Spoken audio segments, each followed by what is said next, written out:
Alright, so, as you can tell by the title, I had my first scammer, uh, first, successful scammer, which I'll get to, when I finish going through everything that's sold, so far in this, on this account for last week. So, we'll start out with getting outbid, apparently. That's good to know, eBay, thank you. Uh, so starting off with this Pennsylvania forest fire crew member, patch 399 on that one. This is Derry, New Hampshire fire at 799. Jacksonville, Florida fire, sold out on offer 359. This is Jersey City, engine 17 for 699, and then another Jersey City engine 13 for 699 as well. Didn't go to the same buyer, went to two different buyers. Next is Jamestown, Rhode Island fire at 599. And at first I could not find the envelope this was in. I was thinking I had lost it because I could not find it. But after looking through some after finding a folder that was blank and it didn't have anything on it, I took a look in there and it was in there. So I had that relabeled and put where it belongs. So that was a disaster avoided. Next we have this Bossier City, Louisiana fire at 699. This Northern UTE Indian Tribe, Utah Emergency Services, 699 on that one. Sold one of the Toro Power Jets. This was one that was I put as used as it had a lot of scratching on it. You can see here it's like a lot of scratching, a lot of scratches to it, and couldn't really call it new condition, that's for sure. It had a lot of scratches to it. So sold that for $60 free ship, and that sold on Saturday, and I immediately sent it out. I ran over to FedEx and sent it out, and then you'll see here in a few seconds how that was a kind of a dumb idea. But next we have this FDNY engine 259 at $599. Tennessee Department of Corrections, $499 on that. Here we have another Toro Power Jet. This one was also, this one would be was like new open box condition for $70 free ship. And this is why I said, and this sold a couple hours later, and that's why I said going to FedEx was a dumb idea. Because I ended up selling this leaf blower, and then I sold another leaf blower as well. I'll get to in a minute. That all are going FedEx, so I now have to make 2 trips over there instead of just one, with 3 pieces. So, but it was definitely good to sell another leaf blower and keep chipping away at the pile of leaf blowers that we still have in the shed. Most of them are not these power jets. They're the Toro Ultra ones, which not this is an Ultra Plus, but they're just normal Ultra ones. So I'm not sure if we have any power jets left.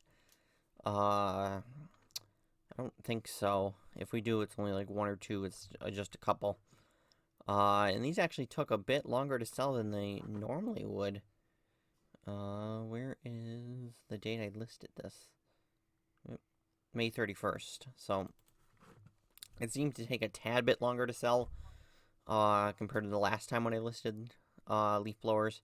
But when you think about it, it does make sense. It's at least around here, grass got pretty dried out. We didn't have rain for like a week or two, and and we had days of really hot weather for this area, so it kind of makes sense when you think about it.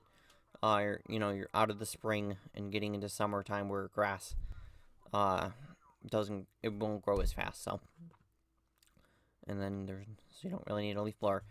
I'm hoping to not have to hold on to any of these leaf blowers till fall.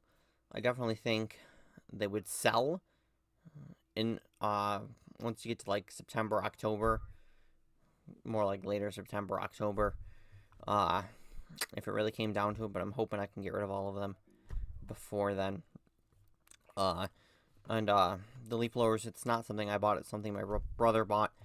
He bought a huge pallet of outdoor power equipment. It had these power jets on there. It had a lot of Toro Ultras, had some Toro 60 volt equipment as well, which I still have a couple pieces I need to list.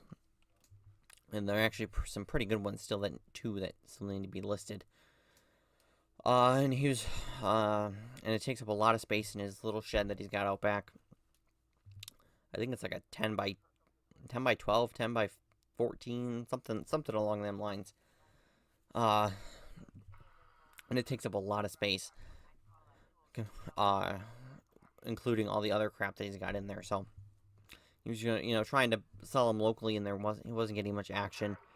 And after a couple weeks, I looked up a lot of them on eBay here and seen that they have an insane sell-through rate, a lot of them, and they're worth good money. So that is why I'm peddling them for him to get rid of them, so we can clear up some space and buy another pallet again. So enough damn leaf blower talk. We got this Hartford County, Connecticut Sheriff's at $9.99. Nashville, Tennessee Engine 5 sold out on offer for $5.39. Hale Fire Pump Company patch, $6.99. This has been around a while. I had two of them sold. The other one fairly early on, and then this one's been around a while. There's the Toro Ultra Plus leaf blower, better than the normal Ultras. As you can see, better price-wise as well. $100 free ship. Next is this little Paramedics certified patch at $4.99. This Charleston, South Carolina Tech Rescue at $9.99. And then that is it for what is sold on this account. Although there might be one more, whatever, I'll get to it next week. But I'll show you this real quick. This lot of 100 fire and EMS patches.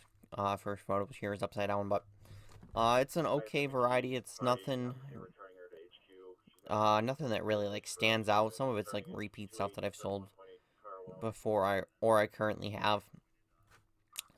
But lately fire patches have been impossible to come by, so I picked these up. They'll come out to about $2 a piece, so it's not too bad. But moving on to the original point, was the scammer I had. Morris Township and Morris County, New Jersey Fire Rescue sold it for $7.99. What was it about? Let's say it was last week it sold. And today the buyer opened a payment dispute through their bank or the credit card or whatever they bought it with, through their payment institution, saying they didn't recognize the transaction, which is ridiculous nonsense. Because what do you not check your emails for 5, 6, 7 days?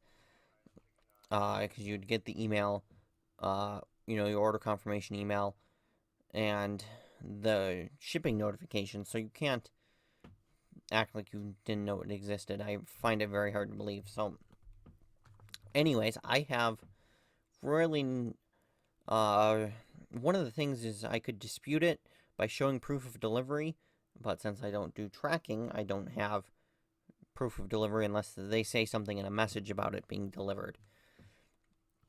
So I have no leg to stand on. I just have to refund them and obviously block them. But then I took a look at their feedback, and actually I seen they pulled this stunt with another seller as well.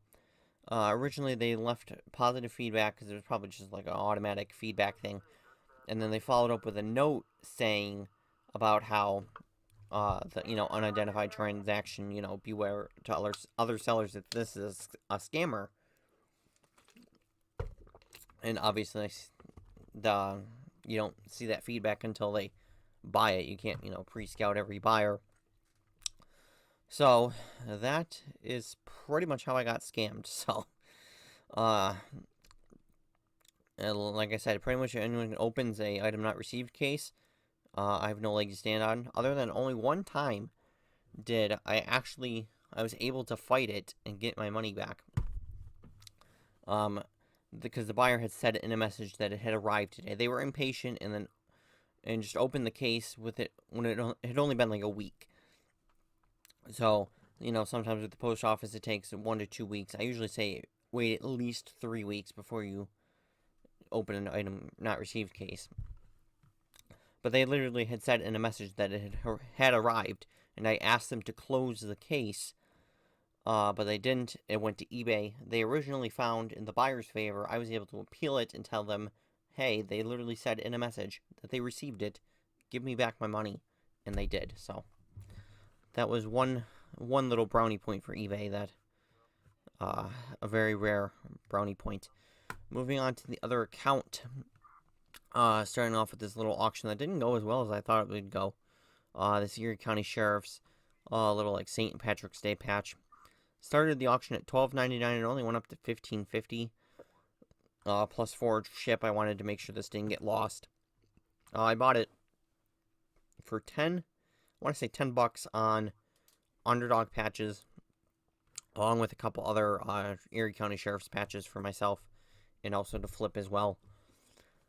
So I put it to auction, hoping it would kind of go better. I probably should have started it off higher at like $14.99 instead of the $12.99, whatever. Still made a couple bucks on that, so it's not that big of a deal. Next, I finally got to going through from that one huge lot of 400 plus patches that I originally wanted to sell off in lots. I kind of scratched that idea and just started piecing it out, and I found. And this was for a while there, I had not been listing on this account, so I'm trying to get back into it. And I got this Ames, Texas Police, which actually I probably should have put to auction because I could not find any listed, none sold, and I think I even looked on Terapeak and couldn't find any. I think it made no sense, so I really should have put it to auction. Looking back on it, because it sold overnight for $6.99. So, oh well. It is what it is. Because next is this Ames, Iowa, which is when you typed in Ames Police, this is what would come up, was the Iowa one. But, hey, look at that. Sold one for $4.99 from looking at the other ones. Next is this, Carson City, Nevada Sheriff's. Sold out on offer for $6.29, and actually this sold out on offer as well, $4.49. Next, this was a cancel order that got canceled in Arundel County 911 Communications. Sold it for $8.99, and the buyer sent me a message saying that they didn't mean to purchase it. Can they cancel? And I think they also put in the cancellation request. And I just approved it and relisted it. Again, how do you don't accidentally buy something? That's not how it works. You literally have to click, it has to be added to your cart, or you hit buy it now, go to the cart. You gotta do like 2 or 3 clicks. You can't accidentally buy it. It's a bunch of nonsense. And you gotta pick what credit card you're using, although usually defaults to, your main one, but it's, anyone who's ever actually bought something knows you don't accidentally buy something. So next, we have these 3 that sold. All the same buyer, but they did it on separate transactions, which I hate when people do that. Buy it as one transaction. It's annoying. There's no need to buy it 3 separate ways. But it's this Scarsdale, New York for $7.99. This Southold, New York at $9.99. And this Floral Park at $9.99 as well. So I combined them all, shipping-wise, to send them all out. Because it's over $20, so I actually did do tracking on this, and they paid, $3, so it was only an extra 75 cents to do the tracking, and it's too valuable to not send it tracking, although it's a buyer who's bought from me plenty of times before, so that I don't think they would try and pull the they didn't get it card when they actually do, so just to be safe, sent it tracking anyways. Next, the St. Petersburg Police at $4.99. Nothing special there. And then the last thing that sold was this Charleston, South Carolina at $5.99. So that is it for everything that has sold. over the last week, and one inventory pickup, and then as you saw with that outbid, we'll see if I end up being outbid in the very, very end. But also talking about how last week I had that Goodwill, the haul from Goodwill. I have been kind of cruising around a bit on their actual online auction website, which is, and to begin with, is a stupid, annoying idea from a reseller's perspective, anyways.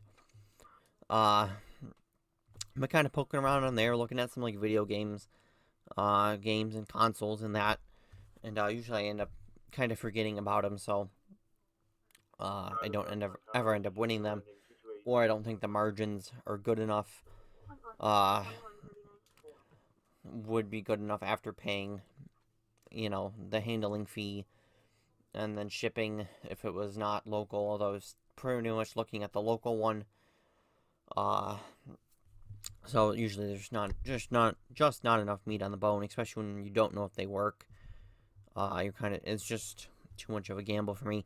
But I have been looking, or I'm currently looking at maybe trying out my first one with a little lot of remotes. I'm gonna take a look at those and see how that works out. So actually, give me a second. I will pull up the listing in specific that I'm talking about.